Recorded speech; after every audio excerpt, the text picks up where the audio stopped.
시청에서 일하는 어떤 한 사람이 실수로 시장의 구두를 밟았습니다. 그는 혹시라도 자기의 실수로 인해서 일자리를 잃을까 싶어서 시장에게 즉시 정중하게 사과를 했습니다. 그러니까 그 시장님이 나는 괜찮으니까 신경 쓰지 말라 이렇게 대답을 했는데, 그는 여전히 마음 가운데 불안함을 떨치지 못했습니다. 혹시 시장님의 표정을 보니까 별로 좋지 않은 것 같다, 혹시 나를 용서하지 않은 것 아닐까, 이렇게 걱정을 하면서 하루 밤을 지내고 난 다음에 다음날 아침 일찍 시장님을 찾아가서 다시 용서를 빌었습니다. 하지만 시장은 그를 알아보지도 못했습니다. 그러자 그는 다시 걱정을 합니다. 시장님이 아직 화가 나서 아직도 나를 용서하지 못했기 때문에 나를 일부러 모르는 척하는 거 아닌가 라고 하면서 점심때 또 다시 찾아가서 사과를 하게 됩니다. 근데 그때 마침 시장님이 누군가 방문자와 함께 이야기를 하고 있었기 때문에 그의 말을 들은 채도 하지 않았습니다.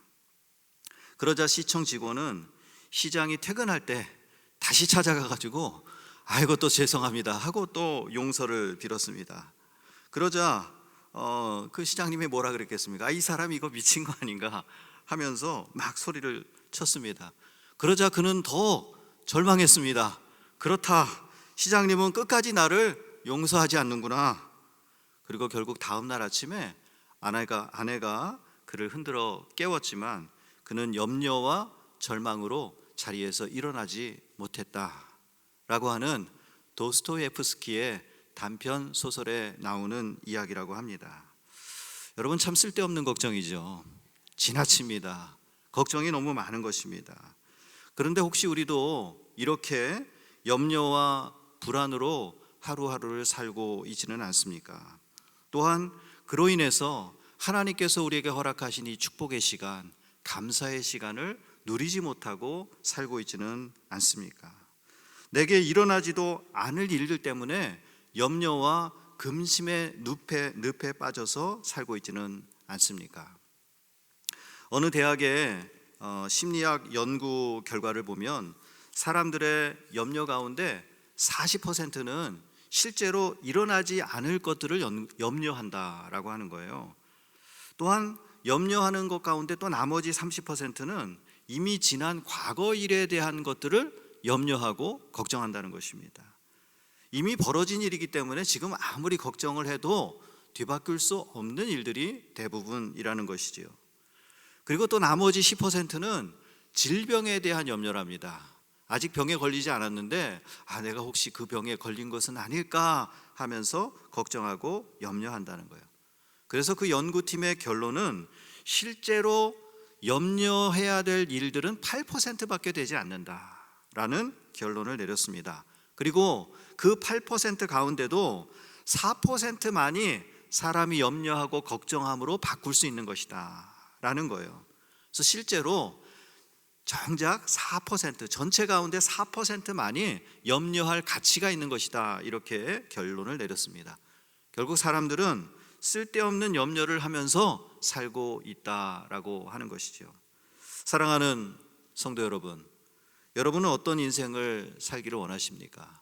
쓸모없는 96%의 근심과 염려에 빠져서 하나님께서 우리에게 허락하신 이 인생을 허비하며 괴로워하며 살기를 원하십니까? 오늘 본문 말씀을 보면 예수님께서는 우리가 어떻게 살아야 될까에 관해서 분명하고 아주 확실하게 말씀을 해주고 계십니다. 오늘 말씀을 통해서 정말 예수님께서 우리에게 주시는 말씀이 무엇인가, 두 가지로 여러분과 함께 말씀을 나누기를 원합니다. 첫 번째로, 모든 염려를 하나님 아버지께 맡기십시오. 오늘 보면 31절 말씀 보니까 그러므로 염려하여 이르기를 무엇을 먹을까, 무엇을 마실까, 무엇을 입을까 염려하지 말라 그랬어요. 사람들은 결국 먹고 사는 문제 때문에 염려가 많다는 것입니다. 가난하든지 부자든지 다 재정의 문제 때문에 염려하고 걱정하는 게 마찬가지입니다. 예수님은 이런 사람들의 삶을 잘 아시기 때문에 오늘 말씀을 해주시면서 그 앞에, 오늘 우리가 읽지 않았지만 오늘 앞에 내용을 보면 예수님께서 우리에게 예를 들어 주십니다. 공중에 나는, 하늘을 나는 새를 한번 생각해 봐라. 26절 말씀이죠. 공중의 새를 보라. 심지도 않고 거두지도 않고 창고에 모아들이지도 아니하되 너희 하늘 아버지께서 기르시나니 너희는 이것들보다 귀하지 아니하냐. 또한 예수님은 뭐라고 말씀하십니까? 들의 백합화를 한번 생각해 봐라. 30절 말씀이에요. 오늘 있다가 내일 아궁이에 던져지는 들풀도 하나님이 이렇게 입히시거든 하물며 너희일까 보냐 믿음이 작은 자들아. 걱정하고 염려하는 것, 예수님의 결론은 무엇입니까? 믿음이 작다는 거예요. 사랑하는 성도 여러분, 무엇을 먹을까, 무엇을 마실까, 무엇을 입을까 염려하지 마십시오. 공중에 새도 기르시고 들의 백합화도 입히시는 하나님께서 바로 여러분의 아버지가 되십니다. 사랑의 하나님 아버지께서 존귀한 그의 자녀들을 먹이고 입히고 마시게 돌보시지 않으시겠습니까? 솔직히 말해서 이렇게 여러분에게 말씀드리는 저도 염려들이 많습니다. 먼저 교회 사역에 대한 염려가 있죠. 우리 은혜예비 장로교회 앞으로 어떻게 해야 될까? 담임 목사로서 내가 어떤 역할 어떻게 해야 될까? 그뿐 아니죠. 저희 또 가정이 있기 때문에 자녀들의 학비와 또 우리가 먹고 살아야 되니까 렌트비와 생활비, 또 그리고 저도 이제 50 중반을 지나고 있다 보니까 질병에 대한 염려가 생겨요. 몸이 옛날 같지가 않은 것 같아요. 또한 멀리 계시는 우리 연로하신 부모님에 대한 걱정들, 그뿐 아니죠. 우리가 살고 있는 요즘 이 미국에서 일어나는 참 여러 가지 사건과 사고들로 인해 저 역시 염려할 것이 많은 것 같습니다. 그러나 이 모든 것들이 우리가 염려한다고 해서 바꿀 수 있는 것이 아니라는 거예요. 물론 주님의 말씀은 우리가 아무것도 하지 말라는 것이 아니라 우리가 할 수 있는 것은 최선을 다해서 하지만 그 일로 인해서 염려하고 걱정하고 근심하고 절망하지 말라라고 하는 말씀인 것이죠. 27절의 말씀을 보면 너희 중에 누가 염려하고 걱정하고 근심함으로 그 키를 한 자라도 원인치라도 더 크게 할 수 있느냐, 이렇게 말씀해 주고 계세요. 근데 사실 그 성경의 의미를 조금 더 살펴보면 키 1cm, 원인치 늘리는 거, 그 키가 그런 의미가 아니라 생명이라고 하는 뜻을 가지고 있습니다. 그러니까 우리가 염려하고 걱정한다고 해서 우리의 생명을 1분 1초도 더 우리 마음대로 연장할 수 없다라고 하는 뜻이에요. 여러분의 생명과 의식주의 문제가 여러분의 손이 아니라 하나님의 손에 달려있는 줄로 믿습니다. 하나님은 우리에게 필요한 모든 것을 아신다고 말씀해 주고 계십니다. 그러므로 우리가 염려와 근심할 것이 아니라 하나님 아버지께 맡기는 삶을 살아가라고 말씀해 주고 계시는 것이죠. 사무엘상 13장에 보니까 이스라엘의 왕인 사울이 블레셋과 전쟁을 하게 됩니다. 블레셋의 병력이 월등히 많습니다. 상대가 되지 않습니다. 성경을 보니까 병거가 3만, 마병이 6천, 그리고 병사들은 해변의 모래와 같이 많았다 그랬어요. 얼마나 두렵고 떨리는지 이스라엘의 병사들은 전의를 상실하고 굴과 나무와 바위 틈으로 숨어 들어갔습니다. 그리고 어떤 사람들은 강을 건너서 멀리 도망을 갔어요. 이런 상황에서 사울 왕이 얼마나 두렵고 떨렸겠습니까? 지금 막 군사들이 막 싸우자 나서서 막 전의를 가지고 마음을 가지고 대해도 이길까 말까 한 상황인데 다 도망갔으니까요. 걱정과 두려움이 너무 커서 결국 사울 왕은 하나님의 말씀을 어기고 제사장이 해야 할 번제를 자신이 직접 두려운 마음 가운데 나서서 하나님 앞에 드리게 됩니다. 근데 결국 성경을 보니까 그 행동은 하나님을 끝까지 신뢰하지 못한 행동이었고 결국 하나님께 책망을 받게 되는 것이죠. 여러분, 우리가 여러 염려가 마음 가운데 가득 찰 때 이렇게 하나님을 무시하고 잘못된 생각과 행동을 하게 된다는 것입니다. 예를 들면 우리가 돈에 대한 염려가 많으면 어떻게 됩니까? 마음 가운데 탐심이 생겨요. 돈이 좀 없어 보면 알죠. 돈이 필요하다, 이런 마음이 생기니까 참 하나님 뜻을 어긋나는 행동들을 하게 돼요. 성공에 대한 염려는 성격 파탄으로 이어집니다. 난 성공해야 돼. 얼마나 예민합니까? 다른 것들을 돌아보지 않는 거죠. 주님의 마음, 넉넉한 마음은 사라지고 인간적인 생각만 남게 되는 거예요. 또한 인간관계에 대한 염려는 결국 어떻게 합니까? 사람을 피하게 되거나 혹은 다른 사람에게 메인 인생을 살게 되는 것이죠. 또한 자신에 대한 타인의 평가를 염려하며 살다 보면 진실은 숨기고 거짓된 모습, 위선적인 행동을 자꾸 하게 되는 것이죠. 여러분, 이 모든 것들이 다 염려가 일으키는 문제들 아니겠습니까? 그리스도인의 삶과는 절대로 맞지 않는 모습들입니다. 그러므로 사랑하는 성도 여러분, 오늘 예수님의 말씀을 붙잡으시고 믿으시고 이제 여러분의 모든 염려를 아버지 하나님께 맡기시기를 바랍니다. 여러분에게 있어야 할 것을 하나님 아버지께서는 다 아신다 그러셨어요. 우리의 머리털 하나하나까지도 다 이미 세워 놓으신 바 되신 그 하나님께서 지금까지 인도하시고 도우셔서 오늘 우리가 여기까지 왔지 않습니까? 그 하나님께서 앞으로도 우리 모두를 지키실 것을 분명히 믿으시고 모든 근심과 걱정을 아버지께 맡기는 믿음의 사람들이 되시기를 주의 이름으로 축복합니다. 두 번째로 예수님께서는 우리에게 염려를 버리고 그 다음에 어떻게 하라고요? 먼저 하나님의 나라와 그의 의를 구하기에 힘쓰라고 말씀하십니다. 예수님을 믿는다고 하는 것은 삶이 변화되는 거예요. 단지 물리적인 변화가 아니라 한마디로 화학적인 변화가 일어나는 것입니다. 예를 들면요, 물이 변하여 얼음이 되는 것이 아니라 물이 변하여 포도주로 질적으로 완전히 다른 것으로 바뀌어지는 것입니다. 주먹 믿고 날뛰던 깡패가 변해서 섬기는 자로 바뀌어지는 거예요. 돈밖에 모르는 사람이 변해서 남을 위해서 어떻게 하면 더 나눌 수 있을까? 그냥 주머니 다 털어서 모든 것 다 나눌 수 있는 그런 사람으로 변화되는 거, 그게 바로 예수님 믿는 거예요. 한 사람의 존재가 변하고 인생의 변화가 일어납니다. 기업은 이윤을 추구하는 것이 목적이고, 정치인은 권력을 얻는 것이 목적이고, 연예인은 사람의 인기를 얻는 것이 목적이라면 우리 그리스도인들은 무엇을 하든지 다 하나님의 영광을 위해 살아가는 것, 그게 목적이 되는 것이죠. 고린도전서 10장 31절 말씀 보니까 그런즉 너희가 먹든지 마시든지 무엇을 다 하든지 다 하나님의 영광을 위하여 하라라고 말씀하십니다. 그리스도인은 삶의 우선순위가 변하여 이제는 먹고 마시고 입는 거, 편안한 노후를 위해서 염려하고 걱정하며 살아가는 것이 아니라 먼저 하나님의 나라와 하나님의 의를 구하는 사람으로 변화되어지는 거예요.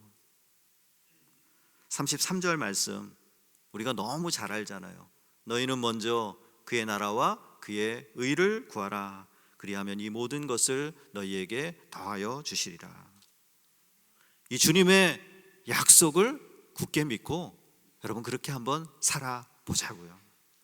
하나님의 나라를 구하며 살아가는 것입니다. 하나님의 의를 구하며 살아가는 것입니다. 하나님의 나라를 구한다고 하는 것이 무엇일까요? 하나님의 나라. 우리가 전도하여 한 사람이 예수 믿고 주권자 왕이신 하나님의 법을 따라 살아가는 하나님의 나라의 국민들이 많아지는 것, 하나님의 나라를 위해 살아가는 거예요. 또 우리가 하나님 나라의 백성으로서 하나님이 원하시는 뜻대로 살아가는 것, 그게 바로 하나님의 나라를 구하는 것입니다. 하나님의 의를 구하는 것은 무엇일까요? 하나님의 의는 바로 예수 그리스도입니다. 사람의 의는 법과 윤리를 지키며 살아갈 때 의롭다 함을 얻을 수 있어요. 그렇죠? 법 잘 지키고 윤리적으로 사는 사람을 보고 우리는 참 저 사람 괜찮은 사람이다, 좋은 사람이다 평가할지 모르지만, 하나님의 의는 오직 예수 그리스도를 통하여서만 얻을 수가 있는 것입니다. 하나님께서 의롭다 인정하시는 사람은 아무리 선행을 행하고 참 좋게 살아가는 사람이 아니라 예수 잘 믿는 사람이에요. 예수님을 왕으로 모시고 예수님의 말씀을 따라 살아가는 사람입니다. 로마서 5장 1절 말씀 보니까 그러므로 우리가 믿음으로 의롭다 하심을 받았으니, 오직 믿음으로만 하나님으로부터 의롭다 하심을 얻을 수가 있는 것입니다. 그래서 하나님은 착한 사람이 아니라 예수 믿는 사람을 좋아했어요. 물론 예수 믿는 사람은 착해야죠. 착해야 합니다. 우리가 먼저 하나님의 나라와 그의 의를 구하는 삶, 그리고 예수 그리스도를 믿고 그를 통해서 들어가는 하나님의 나라를 전하는 삶을 우리가 살아가야 되겠습니다. 그리고 하나님의 법대로 이웃을 사랑하고 하나님을 사랑하는 삶, 그 삶으로 하나님께 영광 돌리는 삶을 살아가시기를 주의 이름으로 축복합니다. 예수님은 이런 삶을 사셨어요. 우리에게 보여주셨어요. 이게 진짜 예수 믿는 삶이다. 하나님 나라에 들어가는 구원의 문이신 자기 자신을 세상 가운데 전하셨고, 하나님 나라의 시민으로서 사랑의 삶을 실천으로 보여주셨어요. 사도 바울도 그러한 삶을 살았습니다. 그가 예수 믿기 전에 추구했던 이스라엘이라고 하는 나라의 율법의 의를 배설물처럼 다 버려버리고 오직 하나님의 나라와 예수 그리스도만을 전하는 삶을 살았습니다. 여러분의 삶이 이와 같이 되시기를, 이런 능력의 삶으로 변화되시기를 주의 이름으로 축복합니다. 2003년에 한국의 그 MBC 뉴스의 앵커를 지내시고 또 인터넷 MBC 사장이었던 조정민 씨가 52세에 갑자기 회사를 그만두고 신학교에 들어갔어요. 많은 사람들이 놀랬습니다. 아니, 어떻게 저 사람이 신학교 들어가고 목사가 된다 그러는가? 여러분, 어떻게 그렇게 됐는지 혹시 아세요? 그렇게 된 이유를 조금만 제가 설명을 드릴게요. 그분의 와이프가 참 신앙생활을 잘했다고 합니다. 근데 그가 보니까 그렇게 와이프가, 아내가 피곤한데도, 피곤한 가운데도 새벽 예배 가는 아내를 보면서 그 이유가 궁금했다는 거예요. 어느 날 새벽에 자기는 늘 일찍 일어나가지고 골프 연습장 가가지고 좀 몸을 풀고 그리고 하루를 시작했는데, 어느 날 보니까 골프 연습장이 문을 닫았어요. 그래서 갑자기 그 아내가 맨날 가는 데가 어딘가 싶어서 아내가 다니는 교회로 가게 되었습니다. 가서 보니까 예배당에 새벽인데도 막 뜨겁게 찬양하고 기도하는 사람들로 가득 차 있었다는 거예요. 기자 출신이고 뉴스 앵커니까요. 얼마나 비판적인 시각으로 보겠습니까? 야, 우리 와이프가 사이비에 빠졌구나. 내가 이것을 일주일 동안 잘 취재해가지고 MBC 뉴스에 내보내야 되겠다. 이렇게 생각을 하고 새벽마다 아내를 따라서 이렇게 그 교회를 가게 되었답니다. 근데 나흘째 되는 날, 4일째 되던 날 찬송가의 가사가 그의 귀에 싹 들어왔습니다.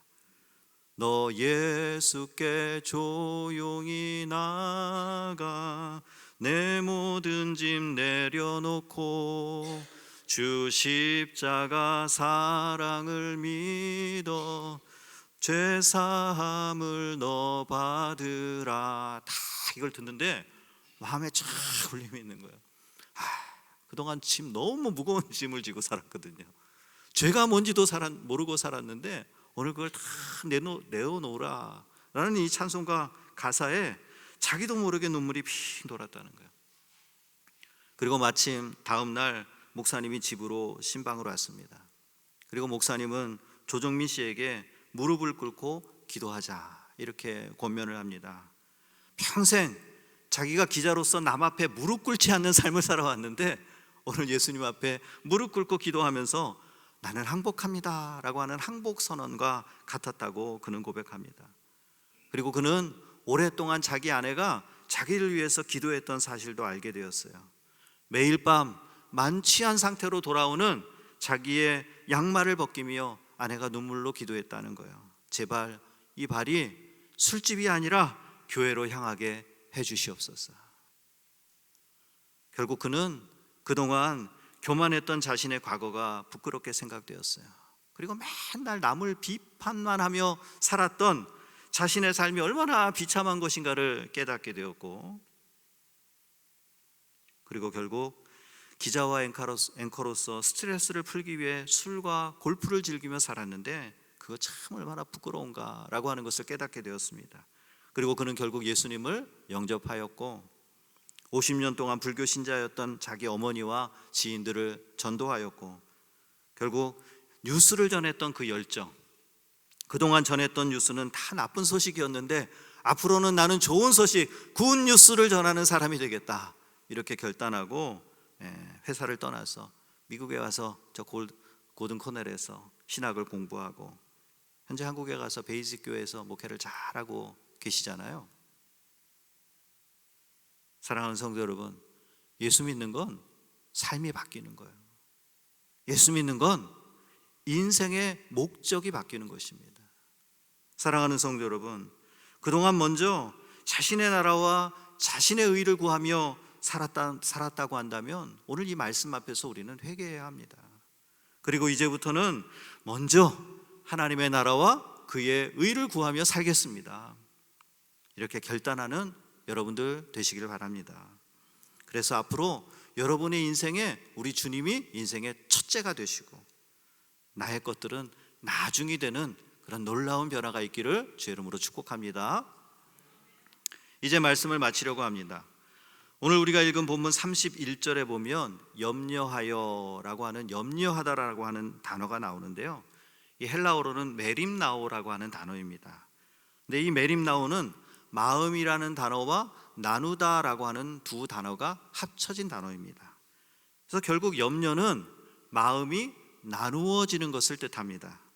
마음이 나누어졌으니까요, 이럴까 저럴까, 이래야 되나 저래야 되나, 이러지도 못하고 저러지도 못하고 인생이 힘들어지는 거예요. 옛날에 두 아들을 가진 어머니가 살았습니다. 큰 아들은 우산장수였고 둘째 아들은 부채장수.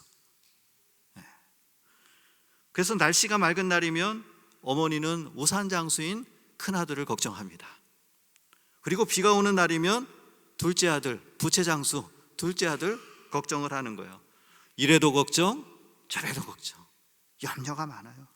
그녀의 마음은 두 개로 나누어서 항상 염려해야 되는 불쌍한 인생 아닙니까? 사랑하는 성도 여러분, 지금 여러분의 마음은 어떠합니까? 오늘 주님 말씀하신 것처럼 먹고 사는 문제, 인생의 여러 가지 나의 고민들 가지고 마음이 나누어져서 염려하고 있지는 않습니까? 성경은 우리에게 그 답을 분명히 말씀해 주십니다. 빌립보서 4장 6절 말씀, 아무것도 염려하지 말고 오직 모든 일에 기도와 간구로 너희 구할 것을 감사함으로 하나님께 아뢰라. 그게 정답이에요. 정답이에요. 이제부터 우리는 근심과 걱정 대신에 오직 모든 일에 먼저 하나님께 기도와 간구로 맡기시고, 오늘 예수님의 말씀처럼 먼저 하나님의 나라와 그의 의를 구하며 살아가야 되겠습니다. 그러면 오늘 예수님의 약속처럼 33절 말씀, 그리하면 이 모든 것을 너희에게 더하여 주시리라 약속하셨습니다. 사랑하는 은혜의 빛 성도 여러분, 올 한 해 우리 모든 염려를 주님 앞에 맡기시고 먼저 하나님의 나라와 그의 의를 구하며 사시기를 바랍니다. 우리의 좋으신 아버지 하나님께서 사랑하는 자녀인 여러분의 삶에 필요한 모든 것들을 더하여 주실 줄로 믿습니다.